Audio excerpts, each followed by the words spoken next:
Dr. Lendon Smith is with us tonight. If you haven't met him, he has his television show is not as long as yours, special. It's a matter of fact, it's a minute and a half. Syndicated television messages throughout the country called House Calls. He's been with us before, and he'll be with us again. Would you welcome Dr. Lendon Smith?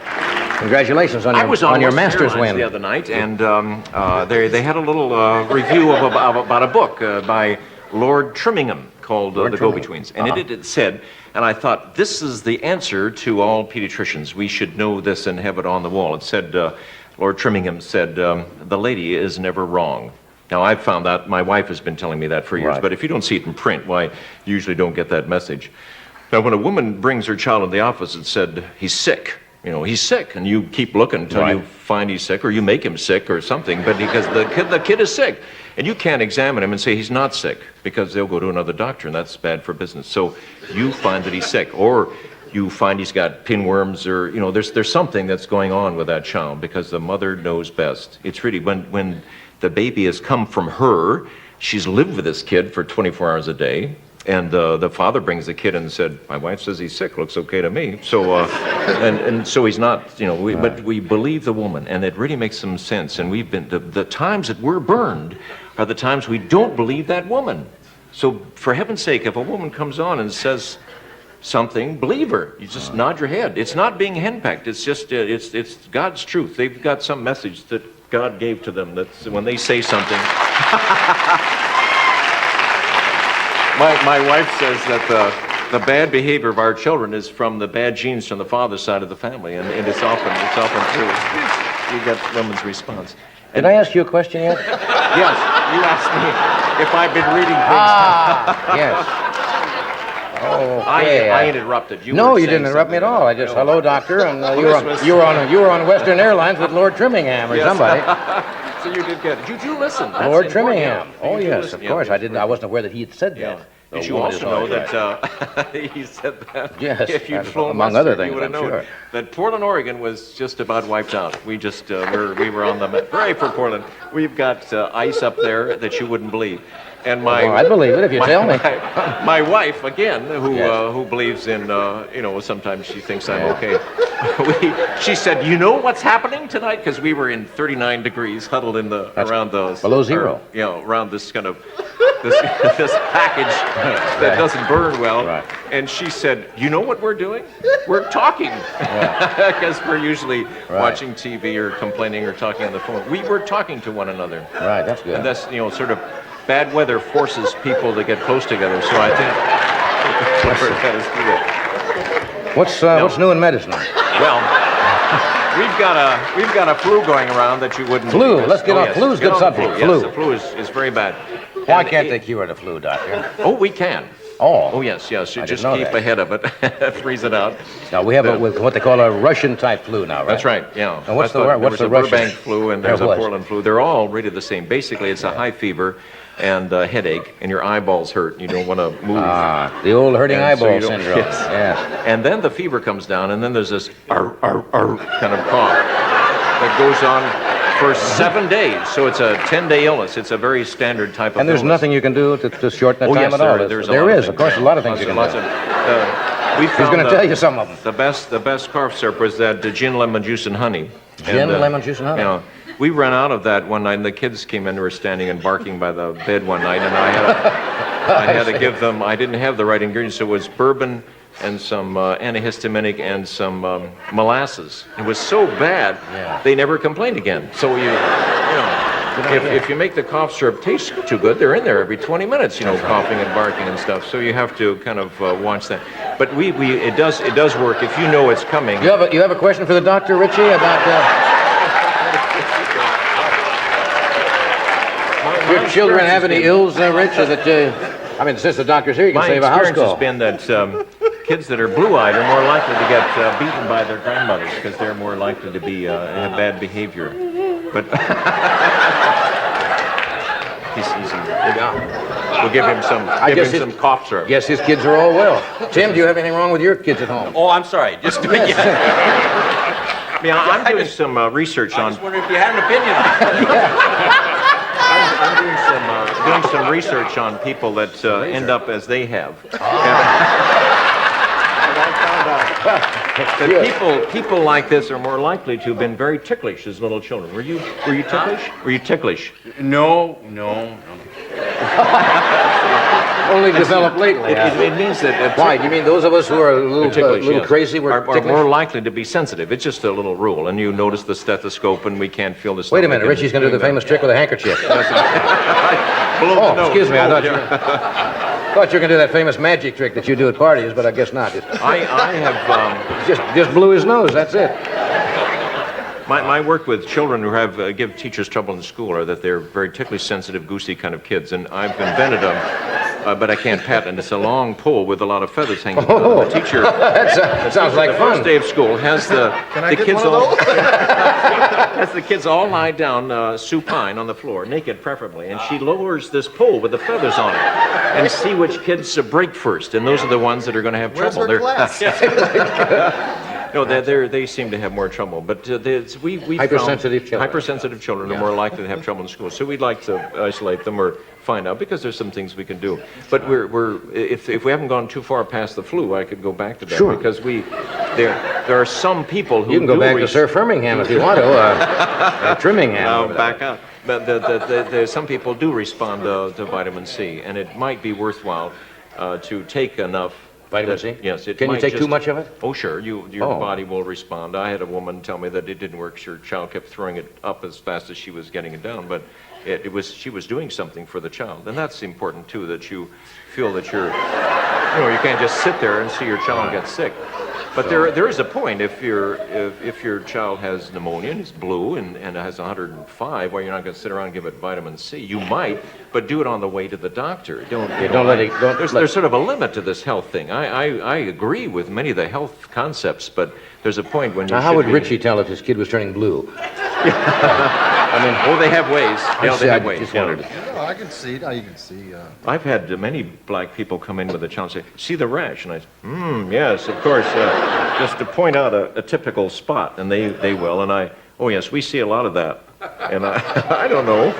I don't do very well with.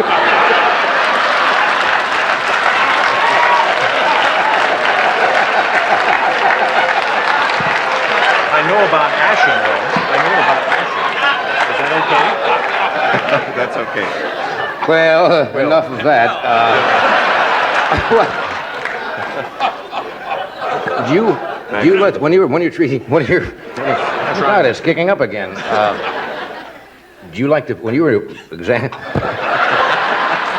examining a child? Is it better to have the parents in the other room? No. We try to have them in the office there with us, because we can save some time and ask questions, and the child usually is a little happier if They often feel the parents have abandoned them, and that's sort of a dirty trick. We try not to try to get through the whole exam without the child crying, which is another kind of a trick. When they get to a certain age, maybe after they're 12, 13, or 14, it's amazing how much they'll let us look at things in their body, but not their parents. So we're kind of hiding in the corner there, and let me take a look at this and that. You do a lot of that, Doc? You do a lot of that. Well, it's true. Most doctors go into medicine because they're peeping toms. Really? Yeah. And they get paid for their You heard it here first. We heard it here We're going to take a break. We're going to come right back, folks.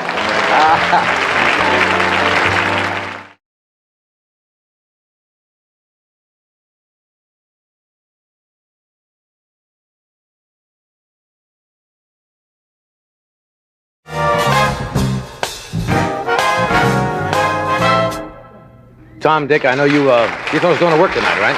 Yeah, we have a show at Magic Mountain tonight, and we have to go. So we want to thank you for this opportunity to do the show. Thanks for coming. Well, thank you. Dick, are you sure you want to go through with this? Yep, man, I signed the papers, and you're going.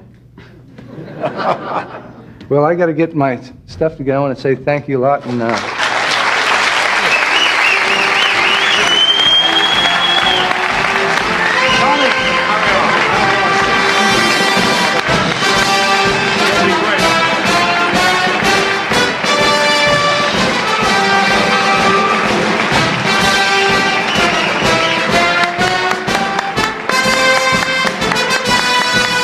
The thrilling moment You better introduce somebody. You're going to be just You- alone, and you're Okay. no good alone. Mr. Baseball is with us. Hey. Mr. Baseball, Bob Uecker, who has a career in Major League Baseball second to none, and I mean that.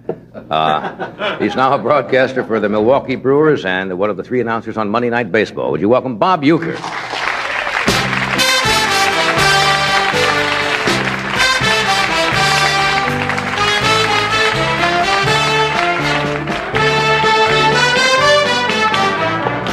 Welcome back. Gee, it's super show tonight. Isn't this? Oh, man. Yeah. Great. Good company tonight, but it's good to have you here. Oh, it's good to be back again. It's been a long time. I hear you on the Monday night games.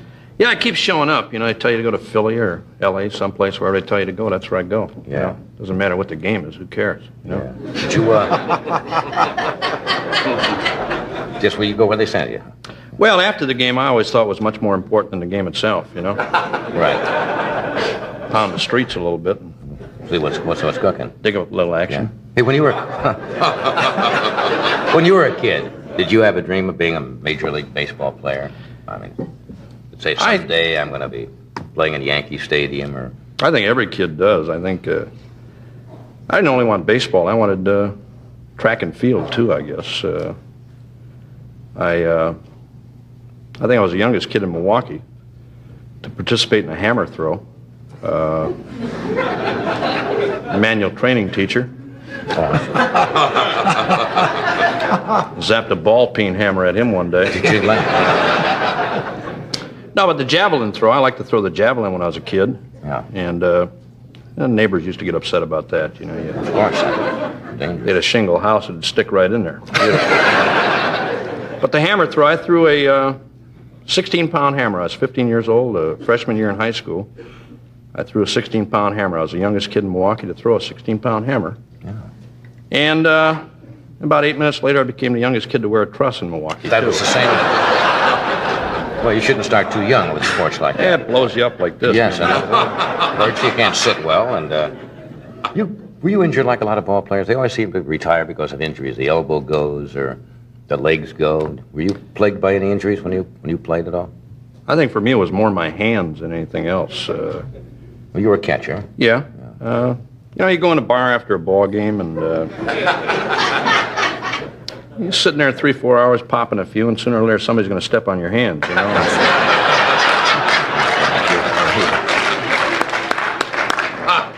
Never thought of that. Infected earlobe. Makes your head lean over a little bit. You're vulnerable to the inside pitch, you know. Right. But watch all Take this. one up in the coconut once in a while. Right. Did you ever do any commercials like the ball play? Now, that's a big lucrative business for ball players. They can make almost, you know, a top star can make almost as much on television, I understand, on commercials as he can from playing baseball. I think the thing that aggravates me now about commercials, see Leo DeRocher, Mickey Mantle, Yogi Berra, doing that, the commercial for Jock Itch,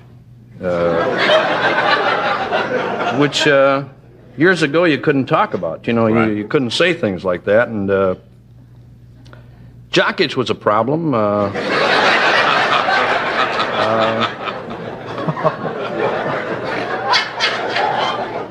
You know, when I played, it was a league rule you couldn't touch yourself. And,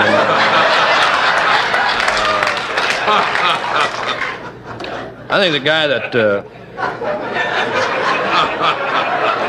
How do you fix your hat? well, you can't, you know, Mel, Jock Itch is our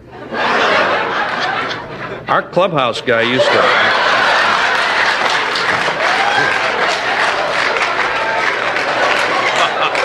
Well, the guy in the clubhouse is a guy that caused it. Like if you didn't pay your dues on time, or if you're a little late with a tip, like when they did your laundry. Right.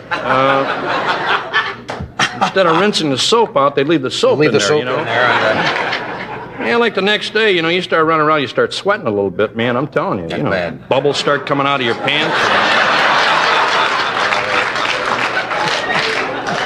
The only thing, the one good thing about Jock Itch that, I mean, there's an attribute to that worked for me.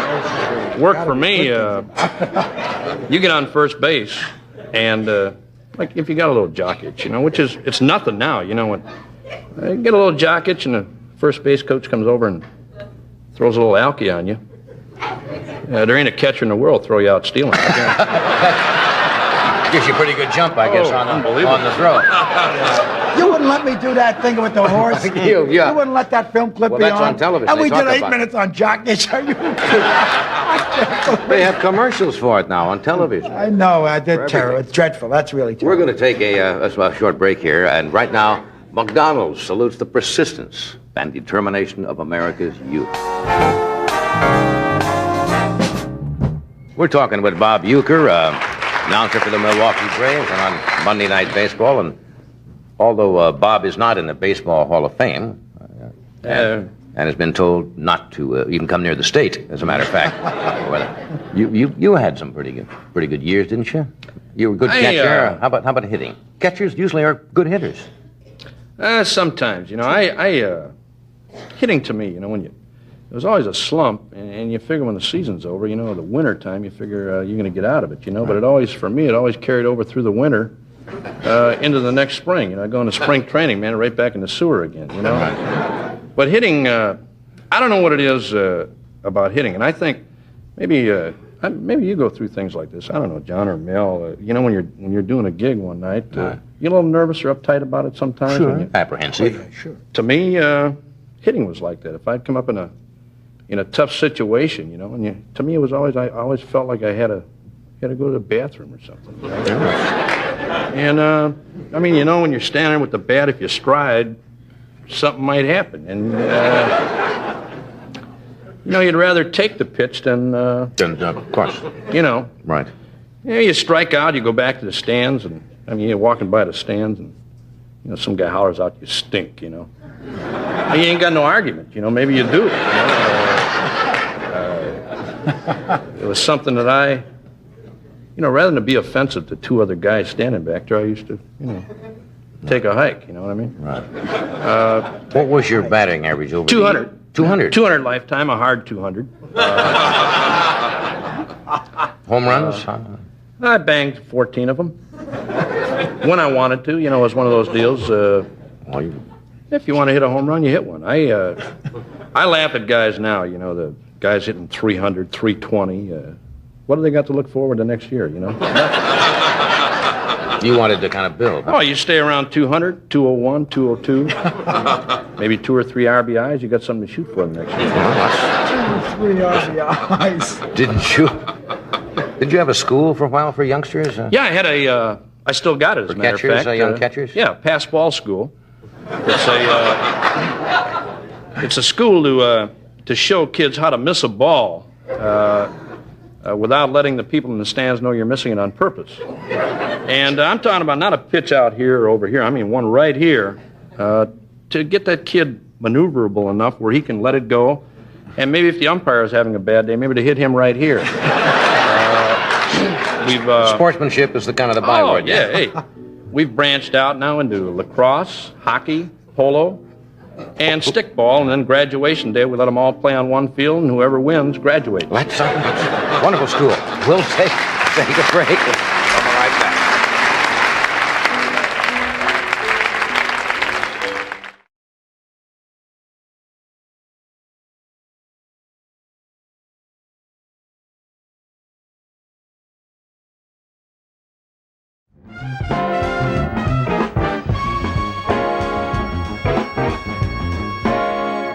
You all know this next gentleman loves to perform, loves audiences. Currently working his own nightclub, Dangerfields, in New York until February the 3rd. Love him. Then he opens at the Aladdin Hotel in Las Vegas for 3 weeks, Gets no respect. starting February the 6th. Now here he is, Rodney Dangerfield.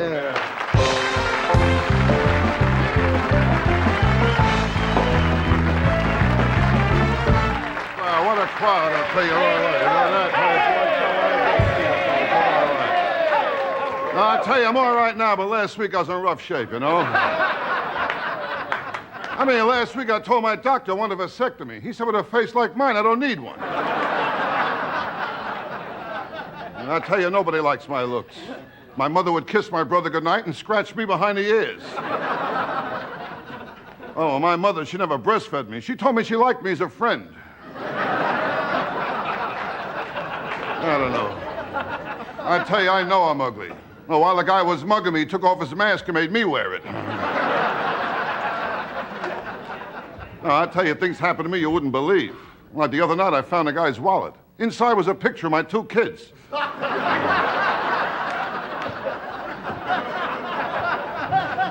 I tell you, life isn't easy. Now, last week, my wife's father, he moved in, has electronic pacemaker. Every time he sneezes, the garage door opens. I tell you, my house, I could never relax. I got a dog. His favorite bone is in my arm. I got a dumb dog, you know.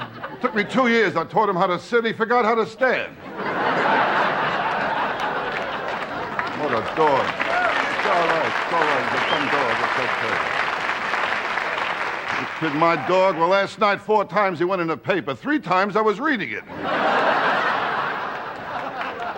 And my kid, that's another one. He's full of smart answers. Well, the other day I told him about the birds and the bees. He told me about my wife and a butcher.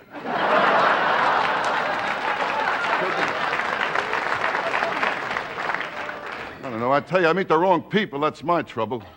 Like last week, I met the Surgeon General. He offered me a cigarette.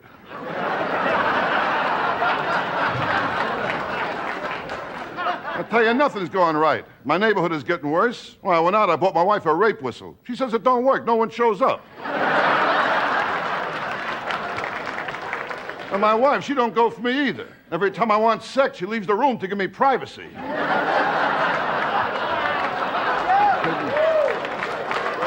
No, I tell you, my wife always gave me trouble. Well, at my bachelor party, she was in the movie. Now, that's the story of my life. No respect. I don't get no respect at all. Are you kidding? It's not easy either. You kidding? No respect from anybody. This afternoon, I was in a bar. They told me to get out. They wanted to start the happy hour.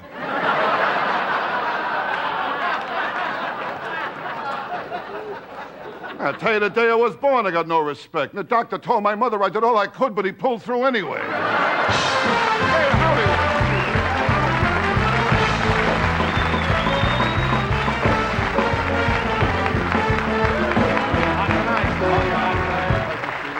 Thank you very much. Beautiful people. What a crowd, huh? Lovely crowd, lovely crowd. Good audience. I always have a lot of fun in California. Nice people here, you know.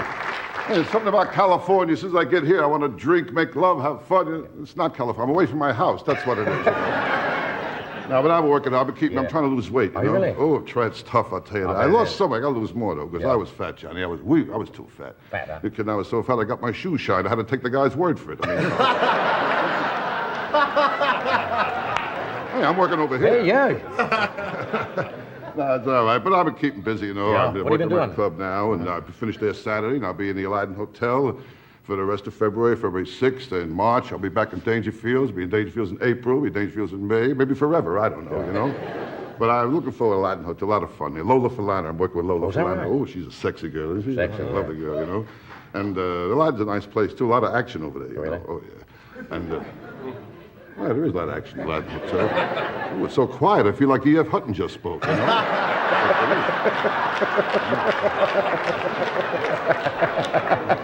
No, I tell you, last year in Vegas, I worked at a very small hotel. Very Small place? small. Oh, small. You kidding? The slot machine had 1 fruit, you know. I didn't know. Very Small place. small. You Yeah. kidding? But that showbiz, there's always problems, Johnny. Showbiz, forget about it. Last week, my fan club broke up. You know, the guy died. Oh, showbiz. Are you kidding? You know, I've been knocking around for years, you know. Yeah. Now, you kid, when I started in showbiz, I was in ventriloquism. Then I had to quit. I got too big for the guy's lap, you know. Well, you know. How's your health? It's always, health is okay. We'll get to the health. Yeah, we'll get to the health. Didn't want to rush Set you. my continuity here. You got to watch out for this stuff here. You know how it is, don't you?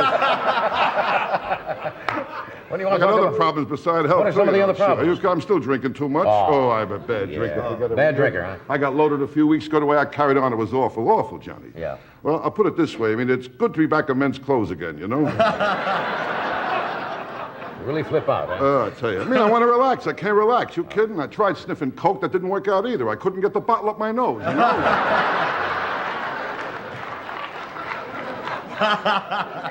How's your health? No, but drugs are bad. The drugs are bad, huh? Bad for your health. All right. Drugs are bad. No, drugs are bad. Yeah, Kids of today don't need drugs. You kidding? no way. Kids today, they're wild enough without drugs. Forget it, will you? Why, my kid's high school prom, the king and queen were the same person. You know?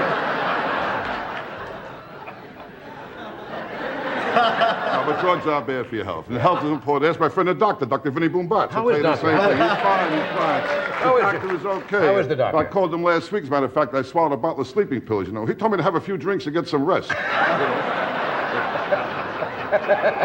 Doctor's fine. When you get older, you start seeing doctors, you know, and I'm getting old. I know I'm getting old. You kidding? I walked past the cemetery, 2 guys ran after me with shovels. I mean, I know I'm getting old. And my sex life is very bad, too. Very bad, Johnny. You kidding? If it wasn't for pickpockets, I've no sex life at all.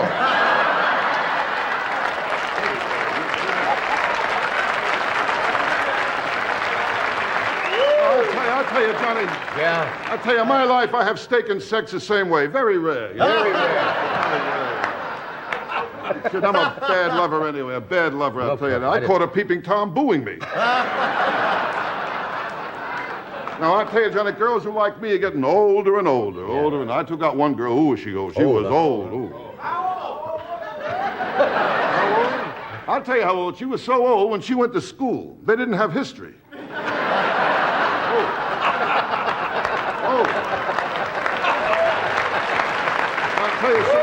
I'll tell you something else. She was fat, too. She was fat? She was so fat, she got in the scale, a card came out, said one at a time. She was fat, too. Now, I'll tell you, this girl was old, fat, and ugly. Yeah, ugly, too. How ugly? I'll tell you, she was known as a two-bagger. That's a girl who's so ugly, you go out with her, you put a bag over your head in case the bag over her head breaks. One more, I want to tell you one thing. This girl here, I'll tell you. Let's hear. How She ugly? was so ugly. How ugly? You look in a dictionary, under the word ugly, you see her picture. You're right back.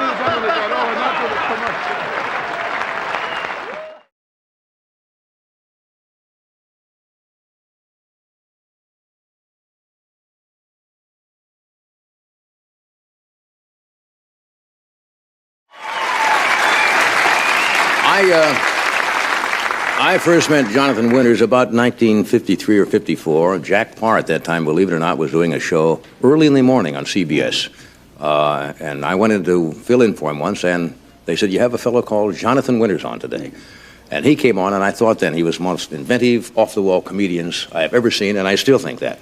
He's just finished a movie called Moon Over Parador with Richard Dreyfuss. He's written a book called Winter's Tales, Stories and Observations for the Unusual. Would you welcome Jonathan Winters?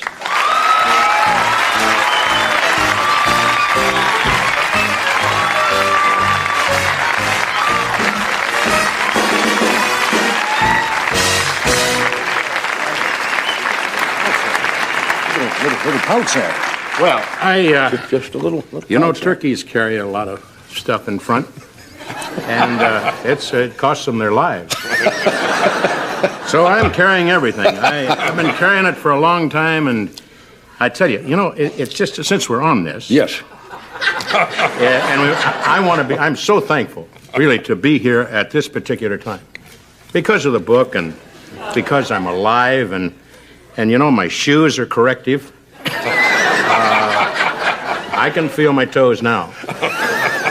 They didn't come through a chiropractor. What is not a chiropractor? You're a colonel. What is it? A general. Chiropodist or A podiatrist. chiropodist? Or podiatrist. Podiatrist. You know, I had too many guys working on my feet. That's why they had to be corrected.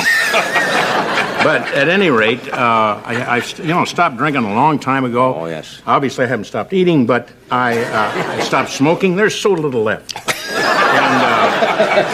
And that's out. And the feet are out. And that's That's a memory, too. That's huh? a memory, you know? Yeah. It falls off and it's gone away. Flies away.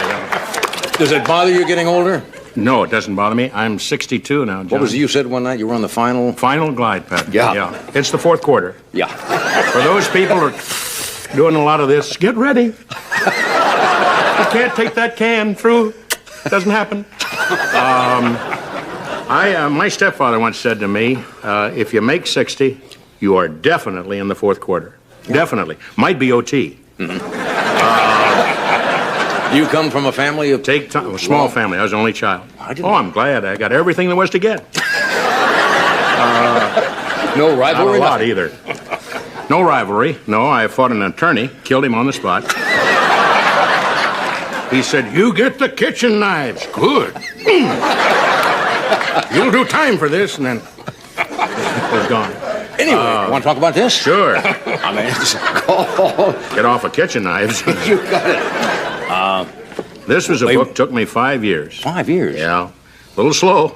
Well, you have a word processor? No, I don't have a word See, processor. that's modern now. If you were a kid now, you'd have a word processor. This is all I got. Yeah. And that's all Lincoln wrote with, you know. I don't, I can't type, very honestly. I can't. It's unfortunate. And with the secretary situation, it's a little frightening, you know. The senators are being reported and things. So, I thought it's better to stick with a little hand. Did your wife suggest you should not use a secretary? Yeah, Was that right away. She said that ballpoint pen, get on it. And so I went down the basement and between jobs, wrote this little 216-page book. And it's a book on short stories, a little poetry, it's reflections, observations. It's not what you call a funny book. I don't want to turn you off on this, but it's reflections, observations, which can be funny. Pithy comments. Yeah, pithy. Yeah. Toward the end, it gets pithy. But you can sit, and you know where you sit a lot of times. You can sit there. Here, Margaret, look at here. And What's your favorite? Anything in here you'd like to? well, they're all my favorite. That's an ego problem. No. Before you do that, why don't you find one, and we'll do a commercial. Okay. I'm just as interested as you are. Your hands are cold. Yes, my hands are cold. Hold on to me.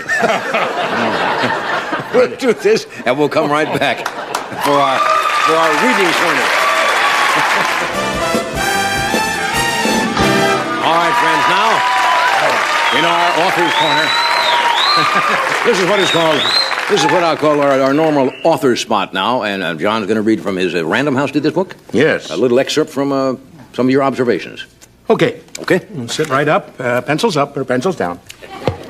This is called, How Much Money Did You Make Today, Little Man? How much money did you make today, little man? Only 15 cents. I sold an old green bottle I found buried out back of the barn. How much money did you make today, little man? Carried some groceries, 4 big bags of them, for an old woman to her car. She gave me a whole quarter. How much money did you make today, little man? I raked leaves all day long for Mr. Rogers. Took them into an old dirty sheet down to Buck Creek and burned them. Both my hands are sore and full of blisters. Mr. Rogers gave me $1, silver dollar. Said he'd had it for a long, long time. That's Mr. Rogers cracking nuts.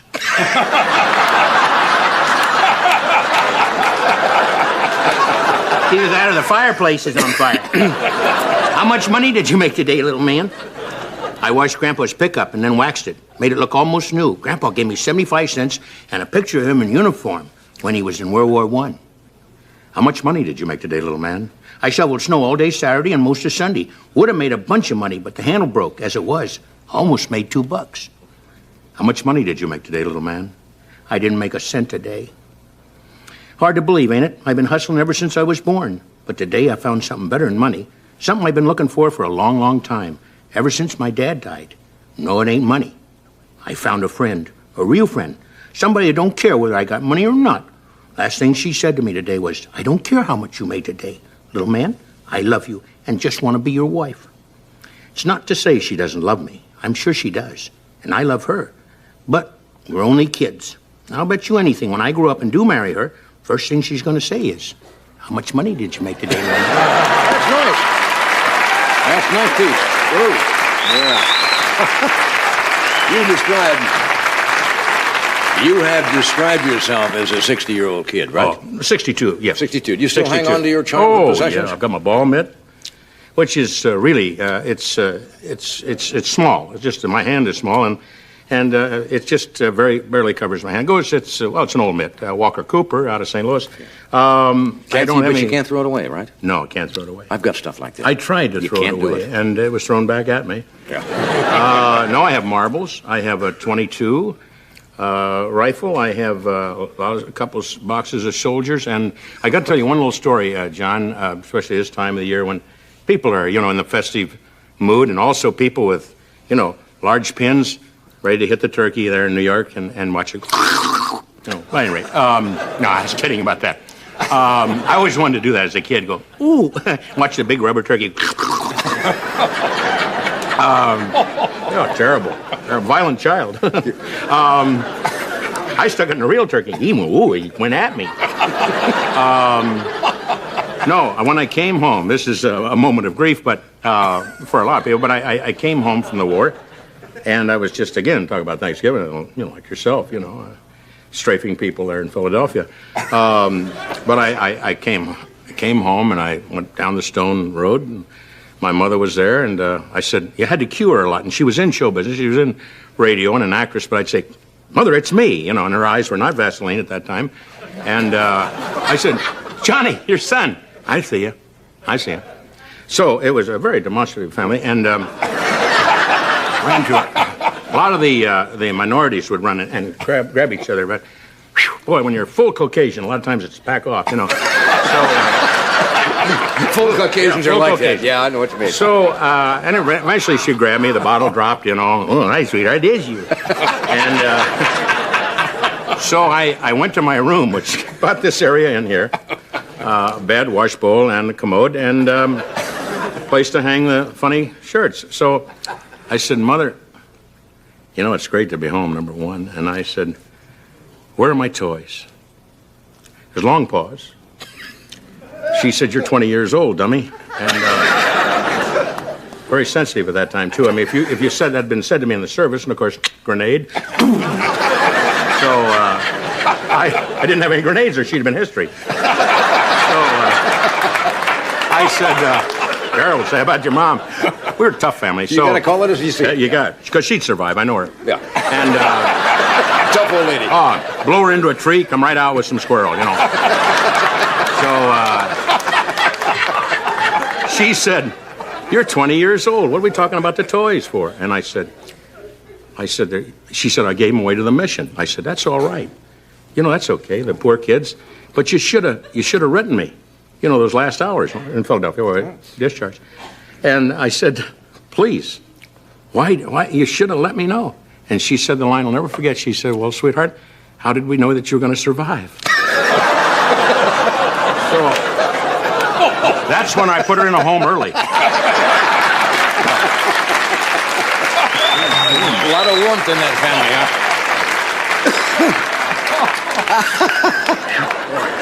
Parents are funny.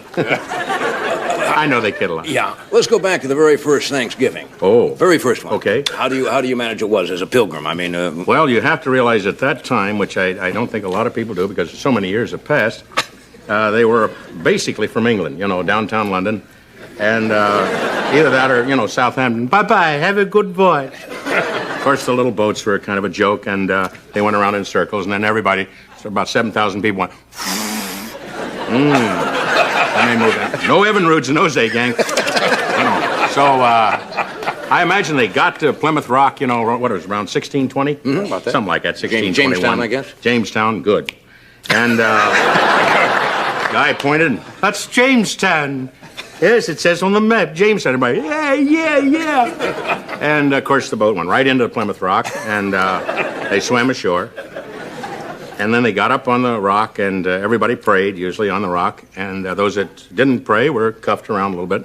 And by the minister, hey, don't you believe? You don't believe?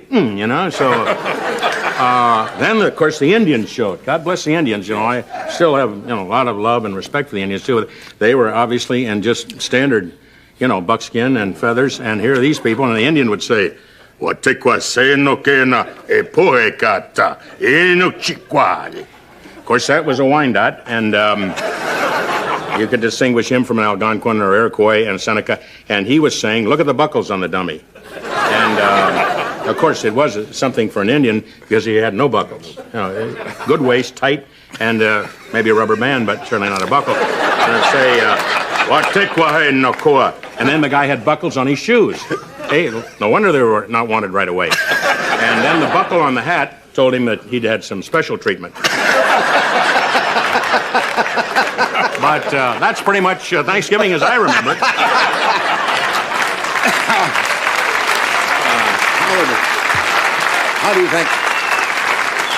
How do you think the farmer Elwood P. Suggins would feel about Thanksgiving? Does he raise turkeys? Yes. I raised turkeys In the beginning, we raised turkeys back in the late 30s. We had so we had about 600 of them. And I thought it was early snow, but it was just white turkey. And we just went out there with full shot, about 12 shot, opened up and got a lot of them. And then I had heavy grief over that. And I had heavy grief that I'd kill them birds. So today, we just wait for a Cadillac to come through town.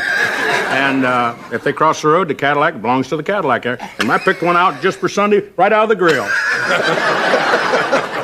Bird had just like this, had the design on it and everything. But we've taken to eating some small animals. I don't want to go into that. Mrs. Suggins is still living, Mrs. Suggins is full of life. Yeah. She's bedridden. Oh, I didn't know. Yeah. Which works in her favor. I see. I give her a box of chocolates. Good-hearted woman, though. And a new VSR, whatever thing. She's asked for something special. See movies on. Watch some movies, yeah. Yeah, and she watches that. Yeah. And I watch her, and then we watch the movies together. And I get her to the window so that she can look at the kids. Just drag her out of bed and over at the window. Go ahead, look at her. Put it on F6 and put it on CU close up, and then I drop her out of the window. Kids will play with her for 2 or 3 hours. Yeah. Well, they've dragged her around and wore her back off. Yeah, well, I want to wish you a happy Thanksgiving and give my best to Mrs. Suggins. Sounds like a remarkable woman. Are you watching to it? Yeah, well, she's probably watching now. We'll be right back. We'll be right back, honey.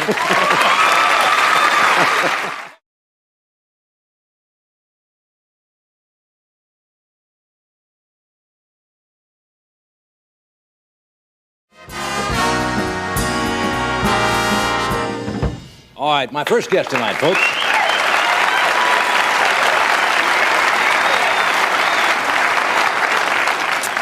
My first guest tonight was called the Shirley Temple of Czechoslovakia because of her success there as a child star.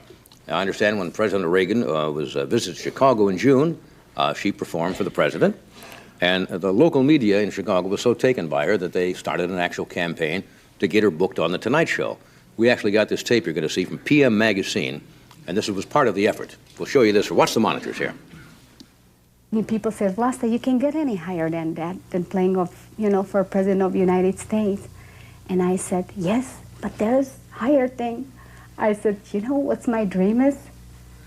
I gotta get, and that's my wish, on Johnny Carson.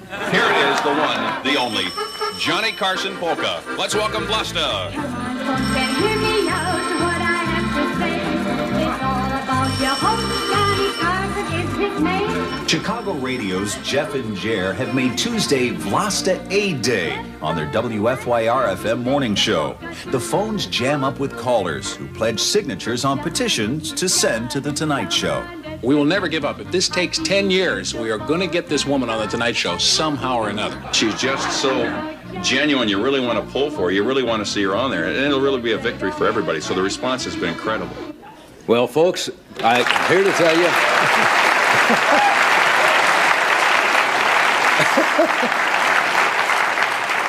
Well, I'm here to tell you, folks, that Vlasta Aid paid off. Would you welcome, please, the international queen of polka, Vlasta.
Come on over, Vlasta. Okay, that's Vlasta, folks. Unplug the amplifier there. Okay, a little getting disengaged.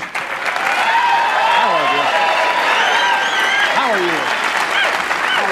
Johnny? How are you? Okay.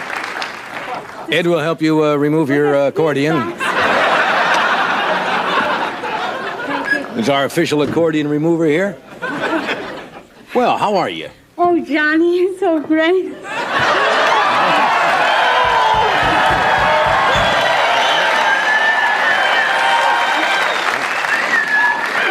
Now, come on now. I don't want people to think I booked you for any, sexual reasons. How are you? It's nice to have you here. Thank you very much, Johnny. Can I have your drink or something? It's a little coffee. Would you like some water? Anything, just your coffee. So is that you right? have a little coffee there? See? Did I pronounce your name right? Vlasta? Vlasta. No last name? It's a Czechoslovakian name. She was a warrior Vlasta was a warrior. against the men. I didn't know that. Yes. Yeah, but you'd use no last name at all, huh? I tell you why. I use it like Cher. Okay. Vlasta. Who was also a warrior against men. So we'll take a break and we'll be right back. All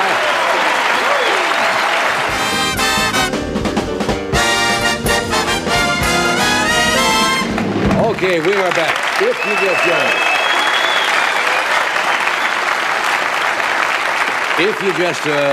If you just have joined us, this young lady is called Vlasta, just queen of the polka, international queen of the polka, right? Yes, because yes, Johnny. you do come from Czechoslovakia, and you were telling me about this dress. 100 years old, did you say?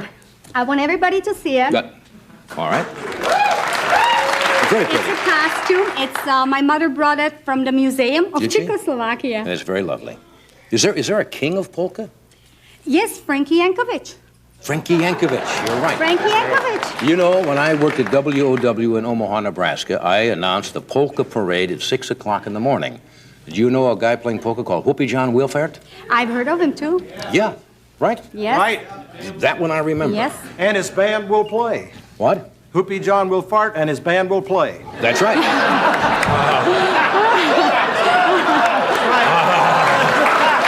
That's absolutely true. Now, look, I know you're from Czechoslovakia. Now, shame, but didn't the polka now originate in Poland? Or am I wrong? Well, a lot of people think, a polka means a Polish girl. Mm-hmm. But if anybody looks in a dictionary, it is. That's the translation. But really, in a dictionary, if you look, the polka means a half step. I see. But it originated. Polka originated 1830, Johnny, in a little village. And the girl names were Annie, Anichka called. Anichka called. Yes, and she was a pauper girl, and she started the polka steps. Later on, matter of fact, it went to Vienna, England, and every place. And people, the white, the cream of the folks, they used to pay in silver money, and then it came to United States. But the Polish people are the greatest promoters of polka in the United States. I think you're right there. Yeah, that's true. Chicago, especially. You still practice all the time? Oh, Johnny, I practice about 5-6 hours a day. 5 or 6 hours a day? Yes, I do. Because it's a great instrument, and especially to be performing. And thank you, Mr. Doc Severinsen, to let me be part of you, because if you appear with Doc Severinsen, you can be that bad. That's right. You have to have certain... We set certain standards to play with Doc, and you... He is one of the best. He's one of the best. He is one of the best. Johnny, I come from the suburbs, from Berwyn. You come from the suburbs where? From Berwyn. Berwyn. Berwyn, that's right. So this is what the whole Chicago is watching tonight. Yeah, well... Now, you were called the Shirley Temple of Czechoslovakia. Yes, because I look like Shirley Temple when I was 4 years old. You still look a little like Shirley Temple. You've got that cute face. Yeah, I used to tap dance and done about 20 movies. Uh-huh. And then we, what happened, we emigrated. We went to Germany, spent 4 years in a refugee camp. And we got lucky. I lost my dad in a war. And my mother brought me. Yes. I think they don't mean to laugh and be cruel. It doesn't. Because, no, what you said, we got lucky, and then you said the next thing was we lost our dad in the war. That's right. We're lucky to emigrate They to were the not being United unkind States. at all. And we got lucky to When you say we, is your husband? No, my mother and 2 little children. You do have a husband, though, right? Yes, and I got married when I was 16. 16? Yes. Does he listen to you practice? Oh, Johnny, I tell you. See what happens? I come up with these tunes, and probably Mr. Doc Sorensen knows how this works. You get an idea, and doesn't matter it's afternoon or night. Sometimes I wake up at night at 2 o'clock in the morning, and I come up with a tune, so I pick up accordion, I wake my husband up. I says, Johnny. At 2 o'clock, you wake your husband and play the accordion? Is that true?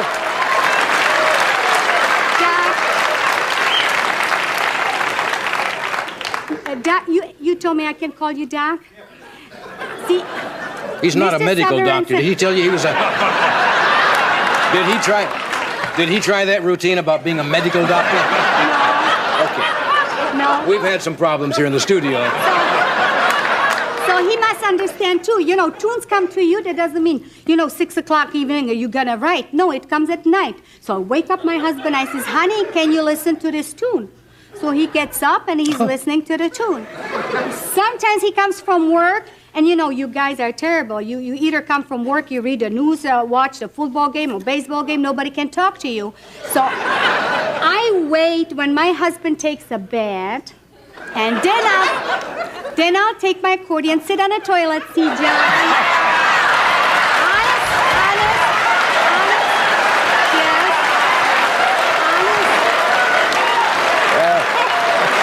I'll tell you,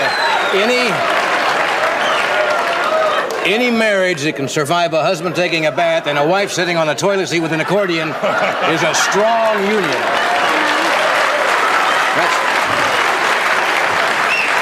And especially Johnny, when I work on your lyrics, that was my hardest one, because Where did you compose that, man?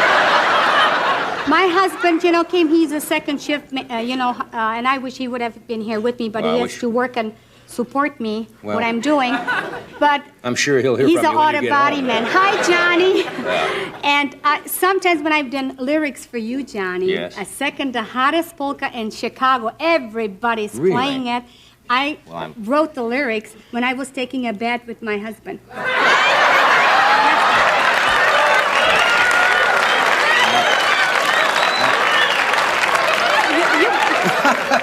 Did you have the accordion in there with you at the time?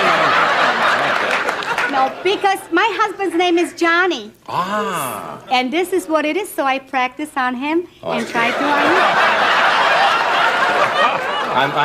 on you. I'm honored and flattered. Is this the number you're going to do for us, the next one? So or- I would like to say, Johnny, I wrote this song especially for Well. you. And I want to say thank you for Doc Sorensen to help me out, Well, make a great not anybody can work with Doc. And he's the top #1. And his band.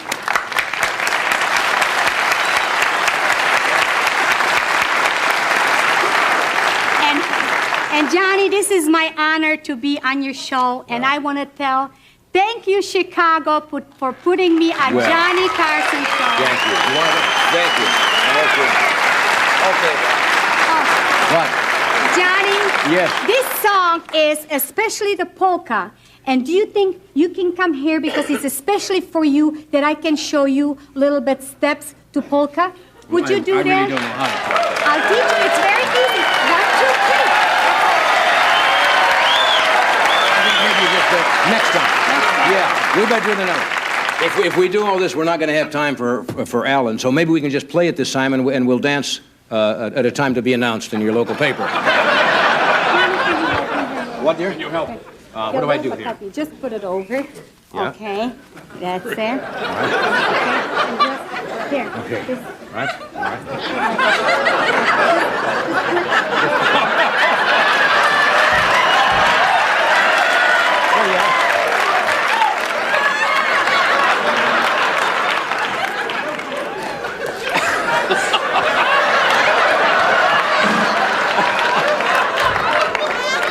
That's a very dangerous instrument. No, we've talked long enough.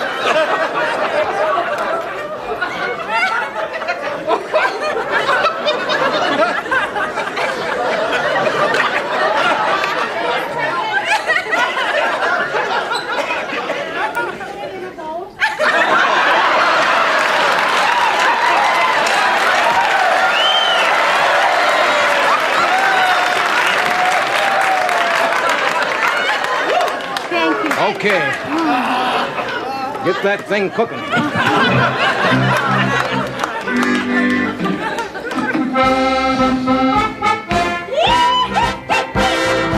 Come on, folks, and hear me out what I have to say. It's all about your host, Johnny Carson is his name. He's on each evening entertaining you. Yes, on Tonight Show, he made it polka too. Johnny, Johnny, come on, dance with me. I'll teach you the polka. It's lots of fun, you'll see. Johnny, oh Johnny, it's just 1, 2, 3. You'll feel great all over if you do the polka with me. Yeah!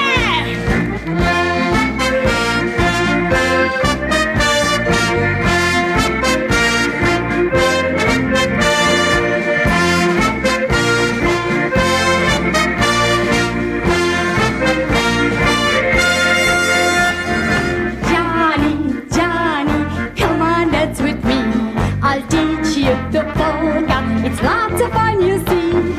Johnny, oh Johnny, it's just 1, 2, 3. You'll feel great all over if you do the polka with me. Yeah! Oh,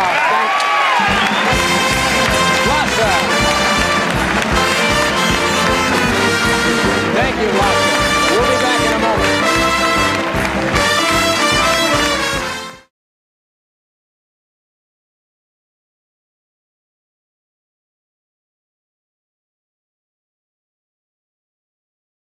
Bob, of course, has his special this coming Sunday night, which is at 8 o'clock. But following you... We have Dean. ...is another special. Mac Davis after him. Mac Davis has one. That's going to be a great Sunday night lineup. So Dean's will be on at 9 o'clock. And Dean came out of retirement from wherever he hides out to be with us tonight. Would you welcome Dean Martin? How you been, Joey? Hello.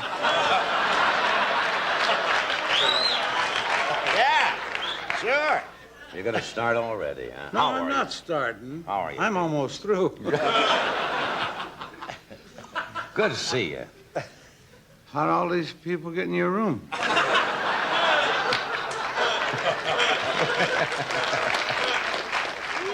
I'll let you know one thing, that there's going to be at least 110 people watching you tonight, because I'm going to Frank's house. You know, it's his party. It's his 60th birthday. And we're all going to get in his bed and watch it. Well, that ought to be cozy little group.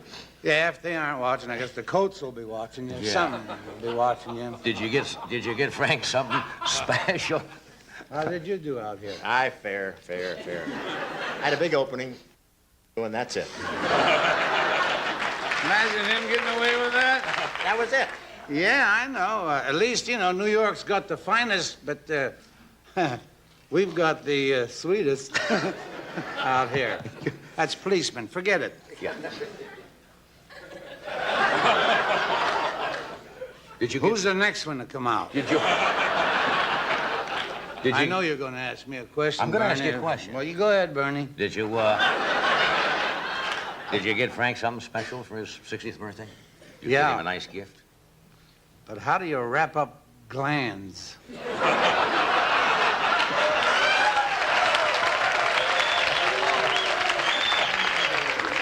Just made that To go, huh? Yeah, glands to go.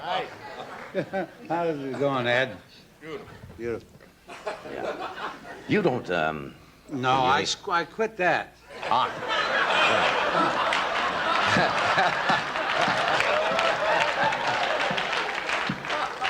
Here, use my coffee. What the hell, you? I remember that from 8 years ago or something. Remember that? Yeah. You know, at home, this desk looks bigger. It is bigger at home. Well, we'll ask Joanne if it is bigger at home. Joanna. There's an A on the end of that. There was once just a Joanne. Yes, that's true. There was also a Joan once. Joan? Yes. I didn't know that. Oh, I had so many things I wanted to tell you. Yeah. These people look at you every night like this? I mean, the crew. Well, we have a bigger group coming tonight because you and Bob are here, you see. Normally, nobody stands over there at all. Oh, I thought they were here because Angie was here. Yeah. Angie who? Dickinson? No, she's not on tonight. You just saw her. No, that was on... That was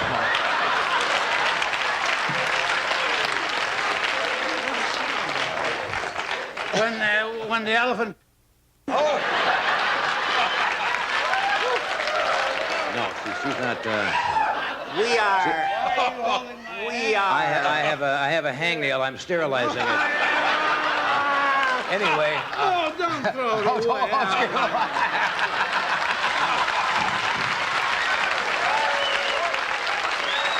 Don't ever throw that away. That's finger licking good, isn't it? Yeah. Look. Hey, Doc, how's your Severson? You don't do many outside shows, do you? I never get that. What? You don't do many shows other than your own television show.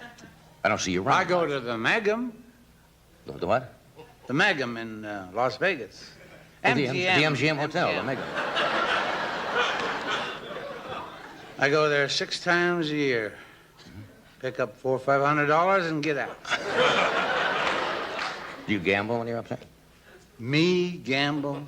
Me? I was a croupier for 11 years, and you asked me if I would go up against them tables. Do you know that those tables are not there to be beaten? Do you know that the percentage will get you? Why don't you stop me when I'm yelling like that? You asked how many guys break you up, and you stopped at Lee Marvin. No, you do. You're doing pretty good tonight, I'll tell you what. You're breaking me up. You're following me. I love you. Love you for it. Do you? I wish I was following you. I like to follow you. Oh, well, we're gonna come back in a minute. Like talk about your special. I have a special. It's coming up Sunday. This Sunday. Oh, is it? They actually put that thing together? I didn't know that. You said it the best. Everybody says, I didn't know that, or I didn't know that. But you said it the best. I didn't know that. I practice a lot. See how I set you up? I'm a straight man. Oh, I thought I was taller. Go ahead.